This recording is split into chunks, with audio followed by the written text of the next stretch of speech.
गई तो हम सभी बन गए बाबा के। जब बाबा की बन गई, सब कुछ बाबा को दे दिया, अर्पण कर दिया, तो जिम्मेवारी तो बाप की हो गई ना, इसलिए अच्छा। मैं फ्री हो गई। ठीक इसलिए है।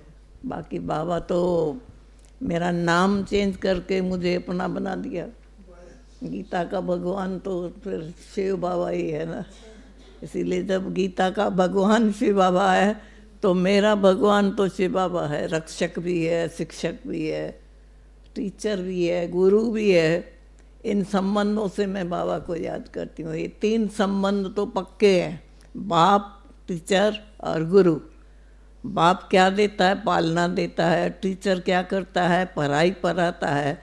गुरु क्या करता है? हमको बाबा हमारे वरदानों से हमारी झोली भरता है। तो वरदान भी बाबा ने बहुत दिए हैं, तो उन वरदानों से मैं पल रही हूँ। नहीं तो इससे एज में कभी कभी इंसान सोचे तो भाई पता नहीं कैसे पुरुषार्थ होगा। पहले मैं सोचती थी, लेकिन अब तो मैं ये भी नहीं सोचती हूँ। मैं कहती हूँ करन करावनहार बाबा है, बाबा ने जो कराना है वो कराएगा। जो बाबा ने कराना है वो मैं कर रही हूँ, अपनी बुद्धि नहीं चलाती हूँ। लेकिन हाँ, कभी कभी थोड़ा संकल्प चलता है कि जितना पुरुषार्थ बाबा कहता है उतना पुरुषार्थ मैं नहीं करती हूँ। विशेष रूप से जो योग की बात आती है, तो योग की बात में हमेशा रहता है कि जो जितना बाबा योग के लिए कहता है कि चलते फिरते उठते बैठते कर्म योगी बन के योग करो, तो उस तरीके से मैं अपनी जांच करती हूँ कि उसमें हम अभी परफेक्ट नहीं है। बाकी तो योग जो है वो तो कभी ये नहीं कहेंगे बाबा भूल जाता है, परंतु जो पावरफुल योग होना चाहिए, जो हमारा बाबा कहता है, जिस प्रकार से अभी भी बाबा कहता है योग में बच्चे कच्चे हैं, तो कच्चे तो हम हैं ही।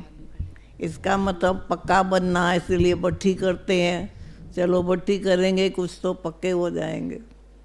बाकी तो बाबा ने जो दिया है वो खजाना ही खजाना है। इसीलिए बाबा को बाबा की मैं बन गई और बाबा मुझे याद करता है।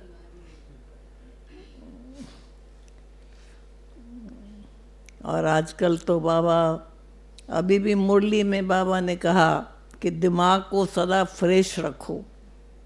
तो हमारा दिमाग और दिल भी हमारी जो है सदा बाबा में लगी रहे, दिल का प्यार बाबा के साथ रहे। तो आज बाबा ने बहुत अच्छी बात सुनाई कि दिमाग को फ्रेश रखने के लिए क्या करना है। विचार सागर मंथन करो तो दिमाग फ्रेश रहेगा। बाबा की पढ़ाई ठीक ठीक अटेंशन से पढ़ेंगे तो पढ़ाई पढ़ने वालों का दिमाग फ्रेश रहता है। अगर दिमाग नहीं फ्रेश रहता है तो ज़रूर हमारा दिमाग कहीं और जाता है, और बातों में, फालतू बातों में जाता है, तो रिफ़्रेशमेंट नहीं रहती है। इसीलिए बाबा ने आज विशेष बाबा ने हमको बताया। तो हर एक को ये अपने आप को चेक करना चाहिए कि हम फ्रेश रहते हैं। जैसे नहाने के बाद लोग कहते हैं ना हम फ्रेश हो गए, वो तो शरीर की बात हुई, लेकिन दिमाग और दिल को फ्रेश करने के लिए एक हमको मनन चिंतन चाहिए। और दूसरा बाबा कहते हैं जितना जितना तुम पढ़ाई को ठीक पढ़ेंगे उतना अच्छा होगा। क्योंकि हम लोग क्या करते हैं, पढ़ाई करते हैं, कमाई करते हैं और लड़ाई भी करते हैं। लड़ाई किसके साथ करते हैं? विकारों के साथ, जिसको बाबा रोज़ मुरली में कहता है। बच्चों में अभी तक क्रोध भी है। भले हम ब्राह्मण बने हैं, ब्राह्मणों को ये काम, क्रोध, लोभ, मोह, अहंकार तो छोड़ना ही छोड़ना है।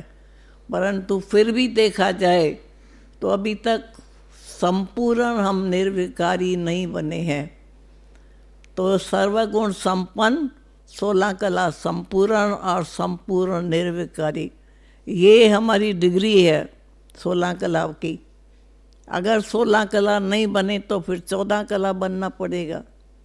तो उसमें देखें गुण भी सब होने चाहिए, कलाएं भी सब होनी चाहिए और संपूर्णता सारी होनी चाहिए। इसकी हम पुरुषार्थ करते हैं। तो ब्राह्मण तो हम बन गए ना, अभी सब जितने बैठे हैं ब्राह्मण ही बैठे हैं। कच्चे के पक्के, बाबा कहते हैं ना ब्राह्मण भी 2 प्रकार के हैं, एक कच्चे हैं एक पक्के हैं। उनकी निशानी भी बाबा ने सुनाई थी। जो कच्चा होगा वो बार बार हार खाएगा फिर जीत पहनेगा, हारेगा फिर जीत पहनेगा, क्योंकि कच्चा है। स्कूल में भी जो बच्चे फेल होते हैं, हर साल फेल होते हैं, तो उसको कच्चा कहते हैं ना। पढ़ाई तो पढ़ते हैं परंतु जब पेपर आता है तो फिर फेल हो जाते हैं।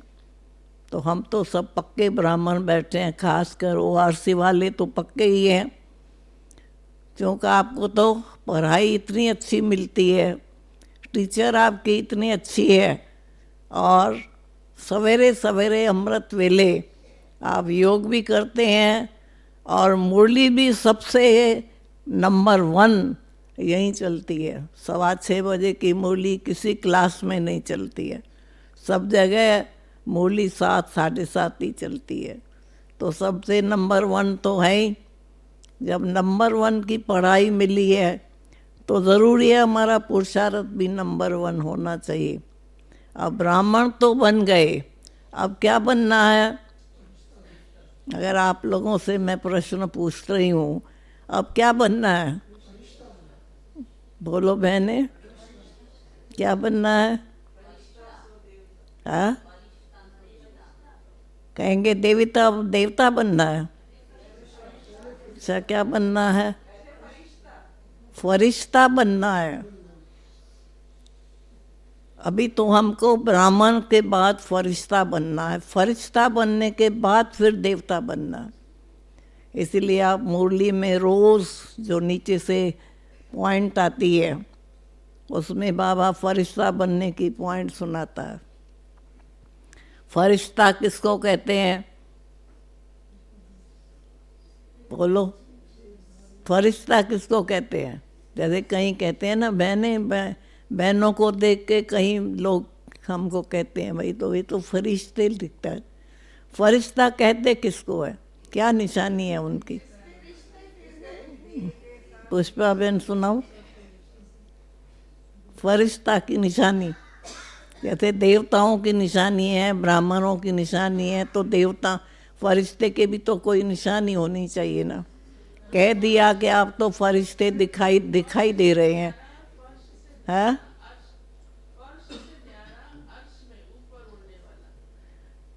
फरिश्ते की निशानी है डबल लाइट। जो बाबा का ये पॉइंट आता है उसमें भी बाबा कहता है फरिश्ता अर्थात डबल लाइट। मन से भी लाइट, बुद्धि से भी लाइट, लेकिन शरीर से भी लाइट। जो मन से भारी रहता है उसका शरीर भी भारी होता है, लेकिन जो मन से लाइट है, हल्का है, तो वो शरीर से भी जो काम भी करेगा, स्थूल काम भी करेगा, उसमें वो भारी नहीं होगा। कई लोग होते हैं ना, उनको कोई स्थूल काम बताओ और भारी होते हैं, भाई मेरे से तो नहीं होगा। अब मेरे से नहीं होगा कहा तो इसका मतलब वो भारी है। लेकिन जो लाइट होगा, हल्का होगा, उनको कोई भी कार्य मिले, कोई भी सेवा मिले, तो उसमें वो भारी नहीं होगा, भाई ये तो मेरे से हो नहीं सकता। तो जो लाइट होगा तो हर काम में इजी है।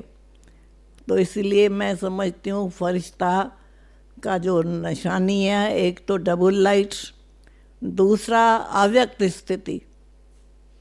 हमारे ब्रह्मा बाबा भी व्यक्त से अव्यक्त बने तो फरिश्ता बने ना, तो हम भी व्यक्त से अव्यक्त बनते जाएं। हमारे बोल में, हमारे दृष्टि में, हमारे चलन में, हमारे चेहरे में वो अव्यक्त स्थिति का अनुभव होना चाहिए। बाबा ने कहता है तुम्हारे चेहरे और चलन से दिखाई देना चाहिए। वैसे भी आप देखो, दुनिया में कोई रॉयल फैमिली का होता है जब उसको देखते हैं तो कहते हैं अरे ये तो लगता तो कोई रॉयल फैमिली का है। और कोई गांव का आदमी आ जाए तो उसके चेहरे से दिखता है ये तो गांव वाला है, क्योंकि उसकी चलन और चेहरा बताता है। वो बोल नहीं रहा है लेकिन उसका चेहरे और चलन से ही पता चलता है। हमारे पास भी कई लोग आते हैं जो गांव के लोग हैं, उनको भावना तो बहुत होती है परंतु उनकी भाषा भी गांव वाली, उनकी चाल भी गांव वाली, हर चीज़ में वो निशानी दिखाई देती है। तो इसीलिए हम तो संगम वासी है, हम न गांव के हैं, हम तो संगम वासी हैं। बाबा के बच्चे ब्राह्मण तो संगम वासी कहेंगे ना अपने को, कलयुगी तो कहेंगे नहीं। तो इसके लिए हमारी भी चाल, हमारी भी चलन और हमारा बोल, बाबा कहता है रॉयल होना चाहिए। भले कितने भी गरीब घर का कोई है लेकिन उस गरीब घर वाले को भी बाबा रॉयल बना देता है। प्रैक्टिकल देखा है, गरीब लोग आते हैं और क्या बन जाते हैं, बाबू बन जाते हैं। अरे कहते हैं ये भाई, ये बहन अब क्या बन गई है, अब तो दीदी कहलाती है। सभी कहेंगे ना फलानी दीदी, भाई पहले क्या थी, दीदी थी क्या? तो इसका मतलब है कि बाबा ने हमको संगम समय पर ही क्या बना दिया। जब संगम समय पर हम ऐसे बने हैं तो सतयुग में तो बनेंगे ही बनेंगे। जो संगम पर नहीं बनता वो फिर 21 जन्म 2500 वर्ष तक भी कैसे बनेगा। तो इसलिए सदा मेरे को तो याद रहता है कि हमको फरिश्ता बनना है, मैं ब्राह्मण बनना है। अभी मैं ये नहीं सोचती हूँ, ब्राह्मण तो है। ब्राह्मण किसको कहते हैं कि ब्राह्मण की जो भी क्वालिटीज़ है, ब्राह्मण का जो फाउंडेशन है और ब्राह्मण की जो मर्यादाएं हैं और ब्राह्मण के लिए जो बाबा ने हमको पढ़ाई, विशेष बाबा पढ़ाई पढ़ाता है, इन सब बातों का जो ध्यान रखता है वो है पक्का सच्चा ब्राह्मण। लेकिन अगर हम बाबा के नियमों को पालन नहीं करें, मर्यादाओं को पालन नहीं करें, या पढ़ाई को ठीक अटेंशन से नहीं पढ़ें तो फिर ब्राह्मण नहीं कहेंगे। कई लोग होते हैं बहुत पुराने हो जाते हैं, क्योंकि यहाँ 40 साल वाले भी बैठे हैं, तो कहते हैं अभी 40 साल तो हो गए मुरली सुनते सुनते, एक दिन नहीं सुनी तो क्या हो गया। लेकिन क्यों नहीं सुनी अपने से पूछना चाहिए। जब बैठे ही हम गार्डली स्टूडेंट बन के बैठे हैं तो पढ़ाई पे तो पूरा अटेंशन देना चाहिए, और जैसा कर्म हम करेंगे हमको देख के दूसरा करेगा। उस दिन मुरली में था, बाबा का यही स्लोगन होता था। बाबा हम लोगों को भी कहते थे कि बच्चे जैसा कर्म आप करोगे आपको देख के दूसरे करेंगे। और मम्मा का स्लोगन भी बताया था, क्या था? हुक्मी हुक्म चलाए राय। यानी बाबा जो हमको हुक्म देता है उस हुक्म को संभाल करके अगर हम चलते रहेंगे तो हुक्म ही हुक्म चलाए रहा है। जो बाबा के हुक्म को, डायरेक्शन को, श्रीमत को पालन करता है तो श्रीमत को पालन करने वाला, डायरेक्शन को पालन करने वाला ज़रूर वो श्रेष्ठ बनेगा। लेकिन अगर उसमें मनमत को मिक्स कर दे, परमत को मिक्स कर दे तो वो श्रेष्ठ नहीं बन सकता। इसीलिए बाबा ने कहा है ना कि श्रीमत को पूरा पूरा पालन करो। जब से हम ब्राह्मण बने, जिसने श्रीमत को पालन किया उनको उलझन नहीं आती है, कभी घबराहट नहीं होती है, कभी ये नहीं सोचते हैं ये करूं वो करूं, फलाने साधु के पास चले जाऊं, महात्मा के पास चला जाऊं, कभी नहीं ख्याल आएगा। क्योंकि जब बाबा में हमको इतना निश्चय हो गया तो जो भी कार्य होना है, करना है, बाबा है कराने वाला, शक्ति देने वाला, मदद करने वाला।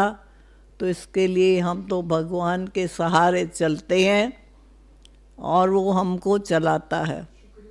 इस प्रकार से अगर हम ब्राह्मण बच्चे श्री बाबा पर निश्चय रख के चलते हैं तो नशा भी रहता है और हिम्मत भी रहती है, और हमेशा जब भी जो भी काम करेंगे उसमें हमको सफलता भी मिलती है। बाकी सफलता मिले या बाबा मेरे को सफलता दो, अब मांगने वाला तो हमारा नेचर नहीं होना चाहिए ना। मांगने वाला मतलब भक्ति मार्ग, ज्ञान मार्ग में तो मांगना नहीं होता है। इसलिए जो बाबा हमको कहते हैं उसको हम करते चले तो हमारी जीवन भी सरल होती है और कोई मुश्किल नहीं होती, क्योंकि हमारा है ही सहज योग सहज ज्ञान। कहते तो हैं सहज है, परंतु योग में जब बैठते हैं तो उस समय पता चलता है सहज है या मुश्किल है। तो इसीलिए हम सहज योगी, राज योगी, कर्म योगी अब बनना है। क्या रह गया बाकी? कर्म योगी भी हो गए, राज योगी भी हो गए, क्या रह गया? अब है स्वतः योगी। अब हमारा योग नेचुरल होना चाहिए, जैसे हमारी और बातें नेचुरल है। कहते हैं ना मेरा नेचर ही ऐसा है, मैं क्या करूं। ऐसे ही हमारी बाकी ये बात रह गई है कि हमारा योग जो है वो नेचुरल होना चाहिए। जैसे नेचुरल देह संबंधी याद रहते हैं, ऐसे नेचुरल बाबा के साथ भी हमारा संबंध हो और बाबा की याद हो। अब ये पुरुषार्थ हम सभी को करना चाहिए। अभी नेचुरल है नहीं और निरंतर भी नहीं है, तो निरंतर योगी और जितना जितना हम सहज योगी हैं, तो फिर अब हमारा यह सहज है तो निरंतर होना चाहिए। कोई मुश्किल की कोई बात नहीं। ओम शांति।